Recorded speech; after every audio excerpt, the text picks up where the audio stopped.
सुनो, कुछ जगह ऐसी होती हैं जहां वक्त भी रुक कर सुनता है। राजस्थान के तपते रेगिस्तान के बीच एक उजड़ा हुआ गांव है कुलधरा।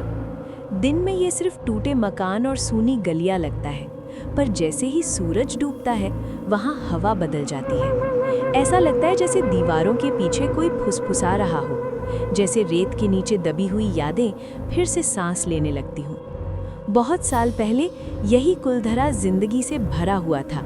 सुबह होते ही कुओं के पास औरतों की आवाज़ें गूंजती थीं, बच्चे धूल में खेलते थे और लोग अपने काम में जुट जाते थे। हर घर में चूल्हे जलते थे, हर गली में हंसी दौड़ती थी। इसी गांव में एक लड़की रहती थी, मोती, जिसकी मासूम मुस्कान पूरे कुलधरा की पहचान थी। लेकिन किस्मत को शायद कुछ और ही मंजूर था। जैसलमेर के राजा तक मोती की खूबसूरती की चर्चा पहुंची और उसी दिन से कुलधरा के ऊपर एक अनदेखा सा साया मंडराने लगा। एक फरमान आया, छोटा सा कागज, पर उसके शब्द बहुत भारी थे। उस कागज के गांव में आते ही हर दिल धड़कने लगा। लोग जानते थे कि राजा का हुक्म कभी हल्का नहीं होता। उसी शाम गांव के लोग मंदिर में इकट्ठा हुए। दियों की रोशनी में चेहरे साफ दिख रहे थे, लेकिन आंखों में डर की परछाइयां थीं। कोई जोर से बोल नहीं रहा था, क्योंकि हर कोई अपने भीतर वही सवाल दोहरा रहा था, क्या हमारी जिंदगी अब पहले जैसी रहेगी? तभी सन्नाटे को तोड़ती एक आवाज उठी। ये गांव सिर्फ मिट्टी और पत्थर नहीं है, इसमें हमारे पूर्वजों की आत्माएं बसती हैं।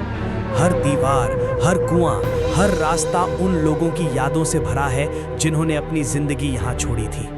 अगर आज हम राजा के सामने झुक गए तो हम सिर्फ अपनी बेटी नहीं खोएंगे, हम अपनी आत्मा खो देंगे। राजा से डरना आसान है, लेकिन आत्माओं के श्राप से कोई नहीं बच सकता। अगर जरूरत पड़ी तो हमें ये गांव छोड़ना होगा, लेकिन अपनी इज्जत और आत्मा नहीं छोड़ेंगे।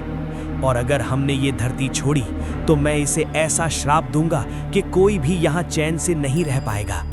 आज से ये गांव इंसानों का नहीं रहेगा, जो यहाँ आएगा उसकी आत्मा यहीं कैद हो जाएगी। उस आवाज के बाद मंदिर में एक अजीब सी खामोशी फैल गई, जैसे हर दिया भी सुनने के लिए थम गया हो। कुछ लोग एक दूसरे की तरफ देखने लगे, कुछ ने नजरें जमीन पर गड़ा ली। सब जानते थे कि जो कहा गया है वो सच है, और उस सच से भागना आसान नहीं। बाहर रात उतर चुकी थी, हवा में ठंडक बढ़ रही थी और मंदिर के दियों की लौ कांप रही थी। लोग समझ चुके थे कि अब हर रास्ता किसी न किसी कुर्बानी की ओर जाता है। कोई अपनी इज्जत खोना नहीं चाहता था और कोई अपने लोगों को। उस पल हर दिल भारी था, लेकिन फैसला लेना जरूरी था। मोती कहीं एक कोने में खड़ी थी। उसकी आंखों में आंसू थे, लेकिन उनसे भी ज्यादा डर। उसे लग रहा था जैसे पूरे गांव का बोझ उसके कंधों पर रख दिया गया हो। तभी किसी ने उसके पास जाकर कुछ कहा। पिताजी, मुझे वहां मत भेजना। वो आदमी मुझे सिर्फ एक चीज समझता है, इंसान नहीं। अगर उसने मुझे छू भी लिया तो मेरी आत्मा मर जाएगी। मैं जिंदा रहकर भी मर जाऊंगी। मैं जानती हूँ कि पूरे गांव पर संकट है, लेकिन अगर मैं गई तो कुलधरा की हर बेटी की इज्जत खत्म हो जाएगी। पिताजी, मैं मरना मंजूर कर लूंगी, लेकिन उस आदमी के पास कभी नहीं जाऊंगी। मुझे बचा लीजिए, मुझे इस नरक में मत भेजिए। उस रात मंदिर में सिर्फ बातें नहीं हुई, मन भी टूटे। दिए बुझते जलते रहे और बाहर रेगिस्तान की हवा कोई पुराना गीत गुनगुनाती रही।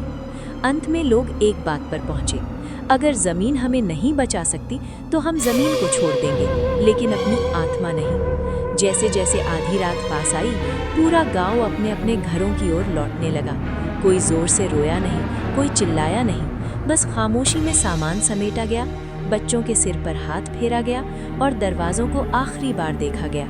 उस अंधेरे में किसी ने कुछ कहा और उसकी आवाज़ हवा में गूंज गई। फिर वो पल आया जब कुलधरा ने अपनी सांस रोक ली। लोग चुपचाप रेगिस्तान की ओर बढ़ने लगे, बूढ़े, बच्चे, जवान, सब एक ही दिशा में। पीछे रह गए खाली घर, बुझते दिए और वो गलियां जहां कभी हंसी दौड़ती थी। रेत पर पड़ते कदमों की आवाज़ भी धीरे धीरे खो गई। सुबह जब सूरज निकला तो कुलधरा जागा नहीं। राजा के सैनिक आए, लेकिन उन्हें कोई नहीं मिला। दरवाजे खुले थे, चूल्हे ठंडे थे, खिलौने वहीं पड़े थे जहां बच्चे छोड़ गए थे। ऐसा लग रहा था जैसे लोग चलते चलते अचानक हवा में घुल गए हों। दीवारों पर कुछ लिखा था और उसे पढ़ते ही हर किसी का दिल धक से रह गया। मुझे वो लड़की चाहिए और मेरे चाहने से ज्यादा ताकतवर कुछ भी नहीं। कुलधरा एक छोटा सा गांव है और मैं उसका राजा हूँ। अगर लड़की मेरे महल नहीं पहुंची तो मैं पूरे गांव पर ऐसा टैक्स लगाऊंगा कि लोग भूख से तड़प तड़प कर मरेंगे। मेरे हुक्म से कोई नहीं बचता, ना कोई पिता, ना कोई बेटी, ना कोई देवता। उन्हें समझा दो, या लड़की आएगी या कुलधरा मिट्टी में मिल जाएगा। उस दिन के बाद से कुलधरा में कोई नहीं बसा। कुछ लोगों ने कोशिश की, लेकिन हर बार उन्हें ऐसा महसूस हुआ जैसे कोई अदृश्य नज़र उन्हें घूर रही हो। रात को पायल की हल्की सी झंकार, दूर से आती बच्चों की हंसी और कभी-कभी किसी के पीछे चलने की आहट, ये सब वहाँ आम बात बन गई। लोग कहते हैं कि वहाँ समय फंस गया है, जैसे वो रात जब गांव खाली हुआ आज भी हर अंधेरे के साथ लौट आती है। दीवारें वो बातें याद करती हैं, कुएं वो परछाइयाँ देख चुके हैं और रेत उन कदमों को जानती है जो वापस कभी नहीं आए। अगर तुम कभी वहां जाओ और तुम्हें लगे कि कोई तुम्हारे पास खड़ा है तो डरना मत, वो शायद वही यादें हैं जो किसी अपने को ढूंढ रही हैं। और अगर किसी खंडहर से कोई धीमी सी आवाज आए तो समझ लेना कि कुलधरा आज भी बोलता है। लोग चले गए पर उनकी कहानियां वहीं रह गई। इसीलिए ये गांव सिर्फ खंडहर नहीं, एक जिंदा रहस्य है। ऐसा रहस्य जो हर रात फिर से जागता है और हर सुनने वाले से बस एक ही सवाल पूछता है, क्या तुम हमारी कहानी सुनने आए हो या हमारी खामोशी में खोने? तब से लेकर आज तक कोई भी वहां बस नहीं पाया। कुछ लोग कहते हैं कि रात को वहां किसी के चलने की आवाज आती है, कोई कहता है कि बच्चों की हंसी सुनाई देती है और कुछ लोग बताते हैं कि किसी अदृश्य हाथ ने उन्हें छुआ।